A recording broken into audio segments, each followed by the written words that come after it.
Hello friends, so I had a request to make a video about my implant choices and utility choices as a Seer Sage, and I figured I could do that fairly quickly, so here it is.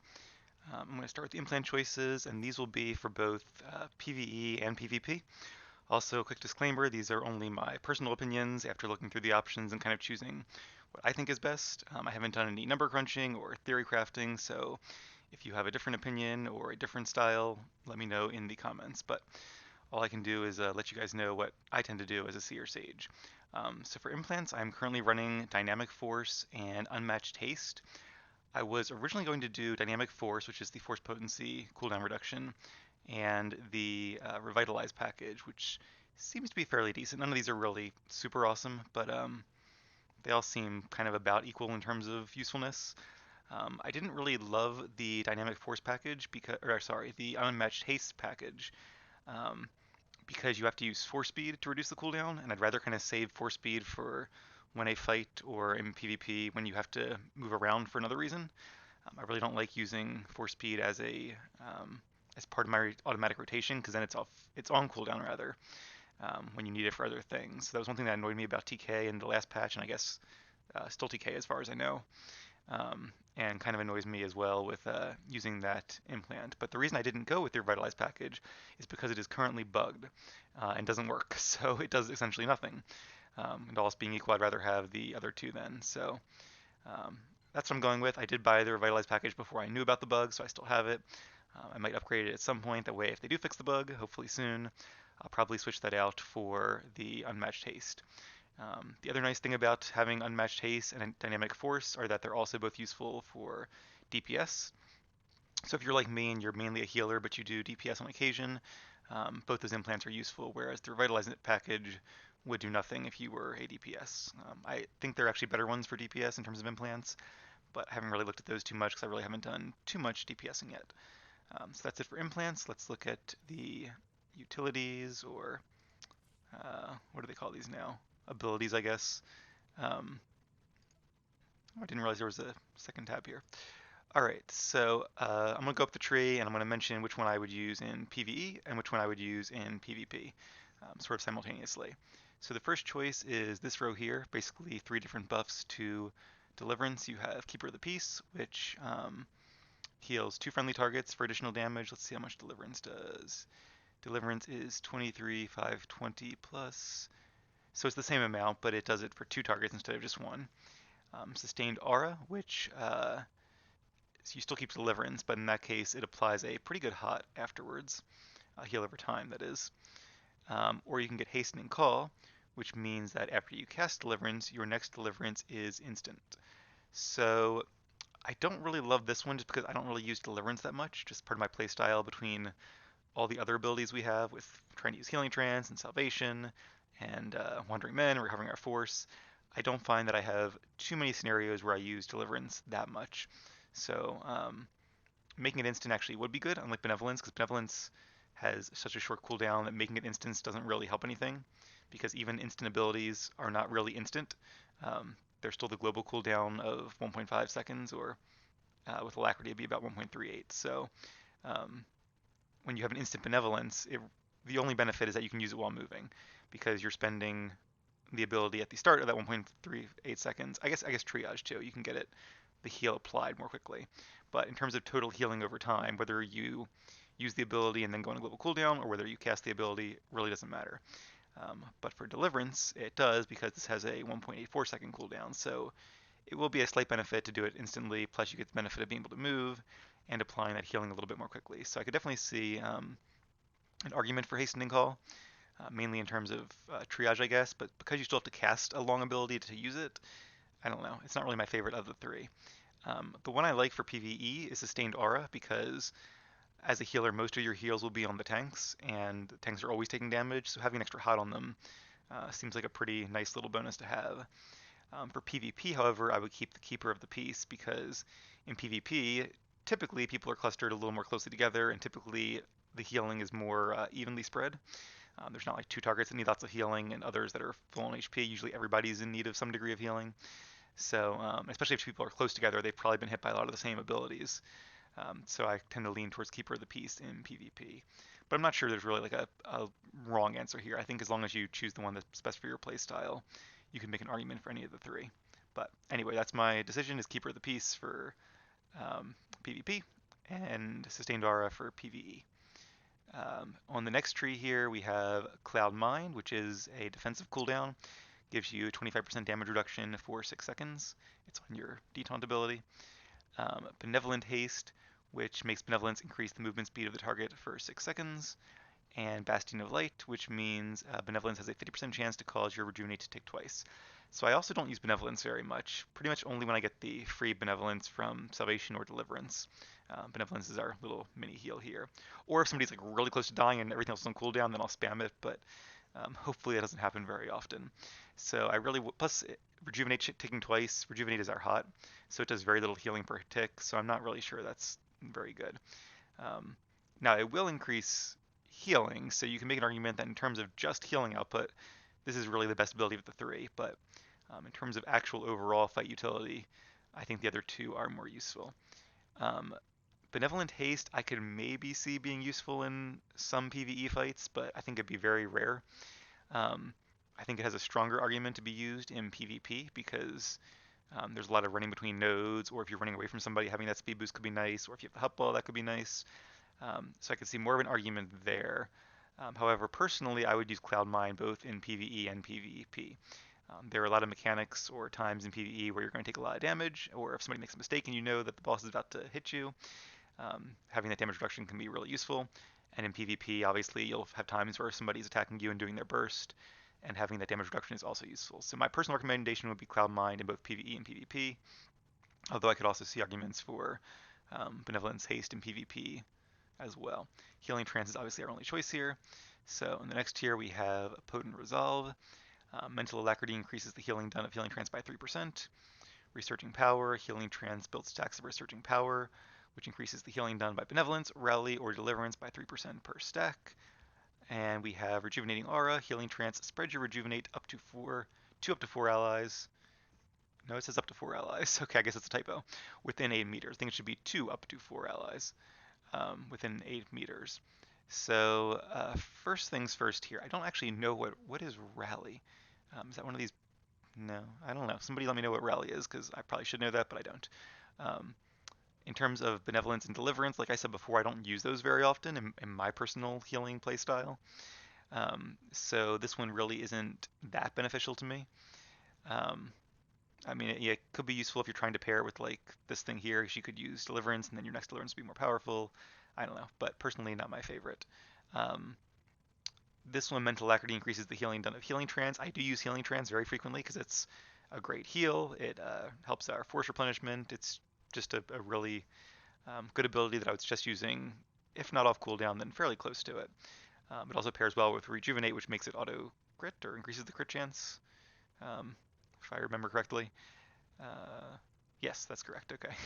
It's been a while since I've actually like thought about healing. Now it's kind of instinctive at this point. I've been doing this for like what, 10 plus years. But yeah, so it will increase your crit chance of Healing Trance, which makes it a very useful ability. However, Mental Alacrity is only up for what, like 15 seconds every 2 minutes, so not that much of the time, and 3% is not a very big number, and it's only on one ability.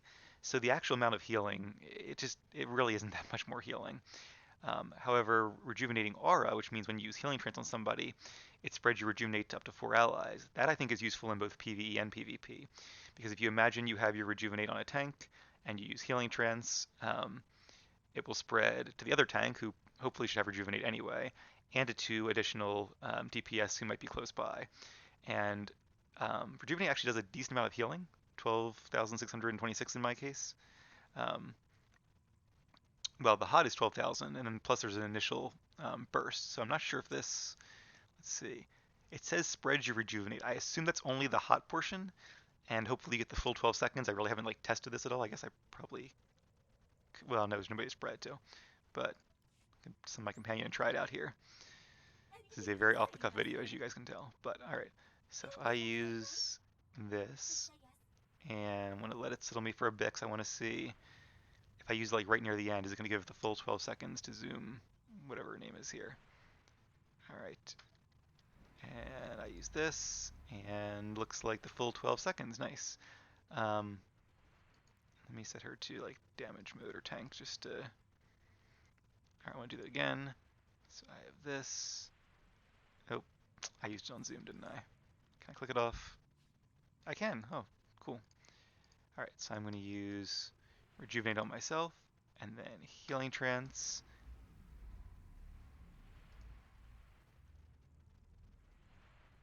Okay, so it doesn't seem to apply the initial burst of heals, but it does apply a nice hot over time, or nice heal over time. Um, so yeah, it works pretty much the way I thought it was going to work. So that's pretty good because a decent heal being applied to up to 4 additional allies. I guess it's up to 3 DPS because you're spreading it to 4 people, so 5 people in total. That's pretty good. I don't know, and I guess I could have tested this too. So you do get a what is this thing? An armor rating increase, just called protected, as a healer as part of your. It just kind of comes along with the rejuvenate. So I don't know, would that spread as well? Probably not. No, does not look like it. So that'd be nice too, but it doesn't quite do that. Even so, just having the actual the hot part apply is still pretty good. So yeah, I would say over these two, I would use this in PvE and PvP both, and obviously in PvP, if you use it, it's going to spread to all kinds of your allies, maybe to yourself as well. So I think it's just definitely the best of the 3 in my opinion. This next tier, you can do Force Defense, which is Channeling Healing Trance grants a stack of Force Defense. Each stack grants 2% damage reduction per stack, max of 3. There is no death, which does all kinds of fun stuff. Let's see. If a friendly player has Rejuvenate applied to them and is killed, your next Revival, Rally, or Deliverance is instant. Revival is our Force Res, obviously. In addition, when taking direct damage, the cooldown on Force Barrier is reduced, and the cooldown on Rescue is reduced. And okay, so a lot of kind of little things there, each of which is kind of nice, not great, but you know, doesn't hurt to have. The Force Empowerment, you guys probably know, it's been around for a while. It is our raid buff, so I like to choose this because neither of these two is like super duper powerful. So, um, although I guess I don't know. As a DPS, do you have different? You have a different tree, right? So, I don't know what a DPS Sage would give up. I guess I have to figure that out. But I guess I could probably just change my loadout to see. But I would assume. Let's activate this real quick. Um, Periodic damage is the equivalent of force speed, or dealing critical damage increases your damage reduction by 5% for. Yeah, I mean, theirs aren't amazing either, but I feel like they're better than ours are. Let me switch this back. So I feel like if somebody has to grab it, having a healer grab Force Empowerment is probably a good idea. And in PvP, you don't really know who's going to grab it or not grab it unless you're group queuing with another Sage. So I tend to choose this. It helps you out, and it helps the team out, and I'm usually pretty good at remembering to use it, and hopefully using it during good times. A lot of times as a healer, I'll actually use it when like the whole group is low on HP, because then it, one, increases their health pool, so they get a nice little burst of like quote-unquote heals, um, which will save them from death, and then it also increases your healing power, which helps you get their health back up again, and it increases their DPS. So, win-win-win, as Michael Scott would say. Um, so that's what I tend to choose. But if somebody else in your group already has it, of these two, I mean, this does a little bit of damage reduction, which is kind of nice. I don't know how long it lasts for, but 2% damage reduction per stack. So that's actually pretty good. 6% damage reduction. Let me just choose it and see what that does. I might change my opinion here. All right. So let's use Healing Trance. 1, 2, 3 stacks. And 30 seconds. You know what? I'm going to say that unless this is really useful, like, unless nobody else in your group has it, um, I think this is actually a really good ability. Having 6% damage reduction essentially the entire fight, whether it's PvE or PvP, is great. So I would definitely choose that one over There Is No Death. I don't really love abilities that trigger on somebody dying because, at least in PvE, people shouldn't be dying. And as a healer, you don't want your teammates dying. So I kind of like preparing for the best case scenario. Although I guess you should prepare for the worst case scenario. But I could see it having more utility in PvP. Also, having the reduction on force barrier and rescue would definitely be useful in PvP. So I could definitely see an argument for this being useful in war zones. However, I still think in a war zone I'd rather have 6% DR the entire time. That's just too good to give up. So I might actually start using this in PvP. and using Force Empowerment in PvE, unless somebody in my group already has it. Also, as a healer, you don't tend to really take a lot of damage in PvE, so I could see this being more useful. Whereas in a war zone, you probably will take more damage than most of your team. Salvation is obviously salvation. All right, next here we have Telekinetic Defense. Your force armor reverberates with force, blasting attackers for a bunch of energy. Turbulence, Healing Trance, and Force Serenity can be activated while moving, and increases damage reduction by 3%. So this is actually worse than like this, which is pretty much guaranteed, or sorry, this, for 6% the entire time.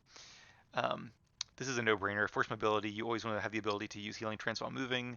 There's a lot of movement in PvE and PvP, and you don't want to be interrupting yourself by trying to move or delaying Healing Trance. Turbulence and Force Serenity are for the other TK and balance respectively. So I'm not sure why it's in this tree and not their tree. But regardless, I would definitely choose this one. This, it's fine, but you're not trying to do damage as a healer. That's not really your main goal there.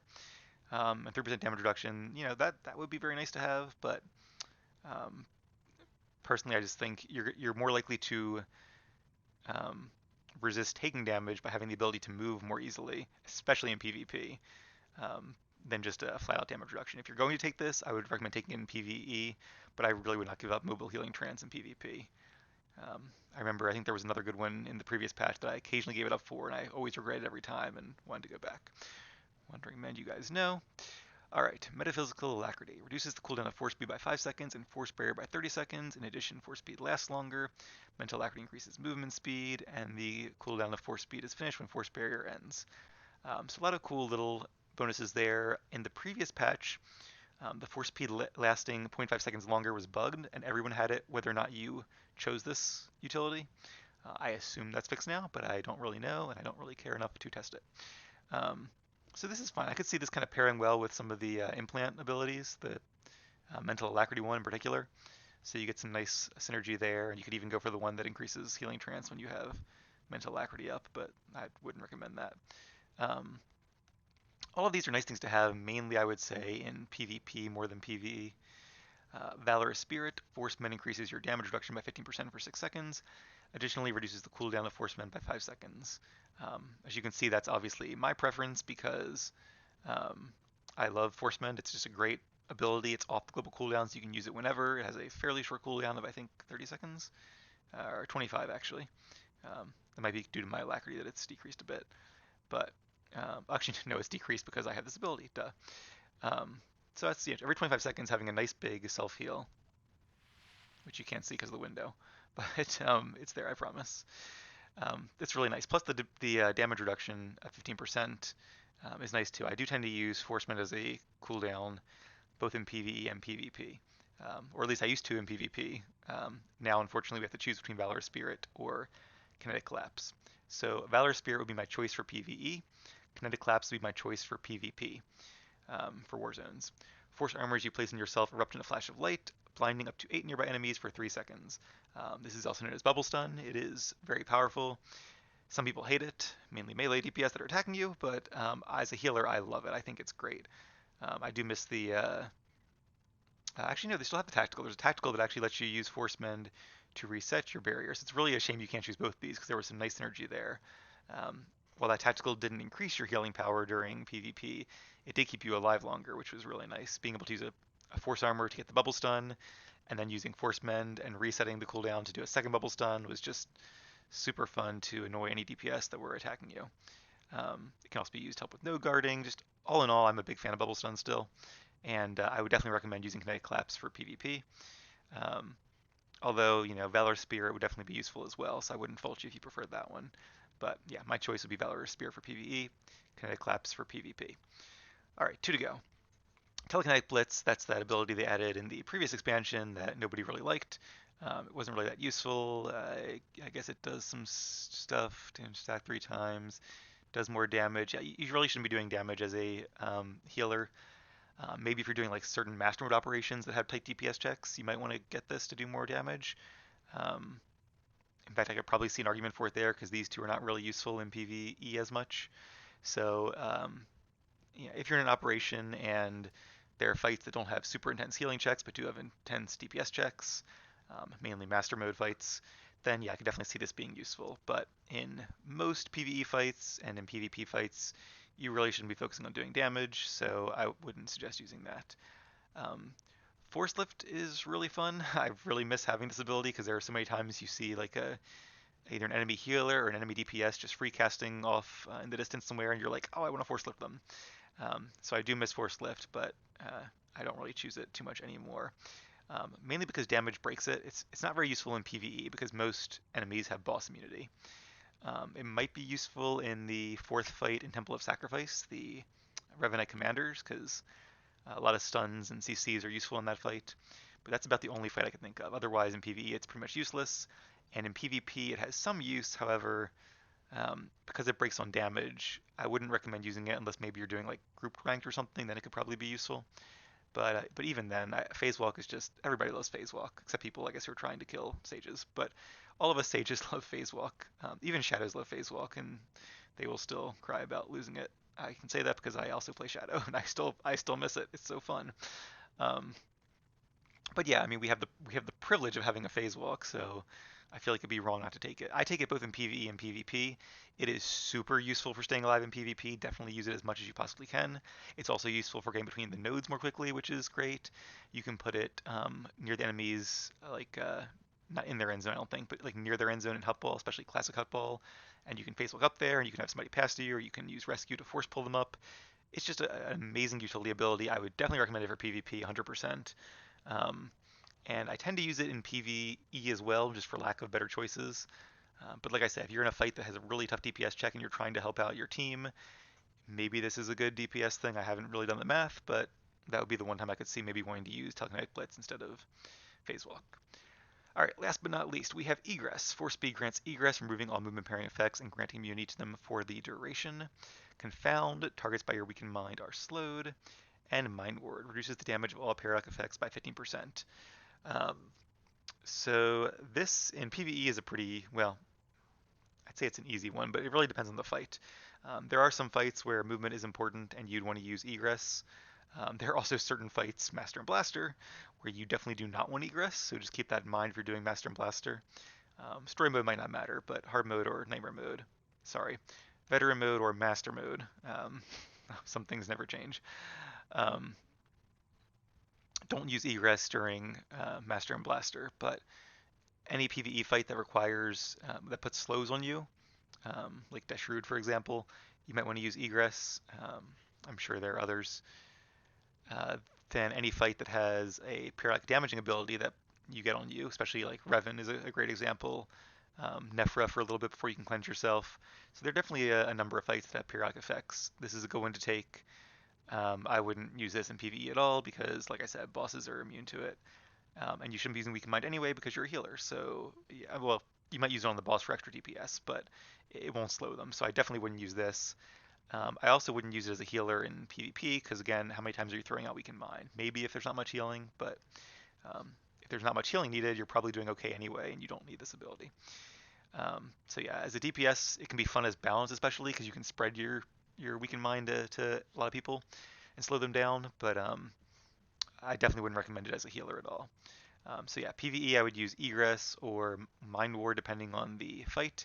Honestly, there are certain PvE fights where none of the three of these will help you in the slightest. So sorry, they just won't. Um, PvP I will almost always choose Egress. Kind of like Phase Walk or Force Mobility. It's just one of those things that movement is so helpful keeping yourself alive as a healer in PvP that having the ability to break roots and roots and slows and then be immune to them is just great. And yeah, Force Speed has a pretty short cooldown. Um, there's a way to reduce, and there's a way to reduce with one of these too, right? Or was that something? Yeah, there we go. Reduces the cooldown by 5%. So especially if you choose this one, that's even better. What was this one? Yes, these are all really good in PvP. So I would consider this one, except for the fact that these two are also very good, and I prefer them. But yeah, anyway, every 20 seconds, getting the ability to break a stun or break a slow rather, not a stun, or a root is just really great as a healer for kiting and getting away. Or even if you're like trying to get to the node, if you're trying to get the next door in Void Star, I would definitely 100% recommend Egress in PvP. Um, I would not fault anyone for using Mind Ward because there are a lot of dots in PvP. And if, if you're having a lot of trouble with sustained damage, then 15% damage reduction definitely could be nice, but keep in mind it's only on the actual dot, and it's not on AoE abilities, it's not on direct single damage, and it's only on yourself. So all in all, I definitely would recommend Egress for um, PvE and PvP. We do a lot of Nephra, which is why I have this selected. Otherwise, I would probably choose. I'd probably still choose Mind Ward as the default, just because you probably would forget to change it. And if you forget to change to Mind Ward in a fight that has enemy dots, um, you might not realize it. It's very easy to go into Revan and do the whole fight and, realize halfway through the raid or at the end of the raid, oh my god, I never had this damage reduction the entire time. I've definitely been there once or twice and felt really dumb. It is very hard not to recognize when you don't have egress. Like if you're doing the SNV 6 fight, the four dudes, and you don't have egress, you will very quickly find that out. I guess more as like a shadow tank, but um, regardless, you'll know when you do or do not have egress. So I tend to keep Mind Ward as my default, and then if I need egress for a fight, I will change it just for that one fight. But yeah, that's the tree. Hopefully, I know it was a little bit long, but hopefully the musings were helpful. If anyone has any questions, I'm happy to help out. I don't have much time these days to make like really long and in-depth guides. I suppose I could do this to other specs I know well. If that'd be helpful, let me know. I could try to find some time to do one for balance, TK, and the shadow disciplines. It'll be just like this though, me kind of going through it and giving you my thoughts. Um, I'm not the be all end all, but I do know this game fairly well at this point, and I know the consular classes fairly well. So hopefully some of what I said has been useful. If it has, leave a like, subscribe, all that fun stuff, let me know. But if you guys are new to the channel and just found this video somehow, I do tons of war zones all the time. I do operations boss fights. I do GSF. Um, that's about it. I also have all kinds of story content up on the channel as well, so all kinds of SWTOR content, as well as some other fun games. But that's all for now. Thanks for watching. Hope you all have a great night, and I'll see you in the next video.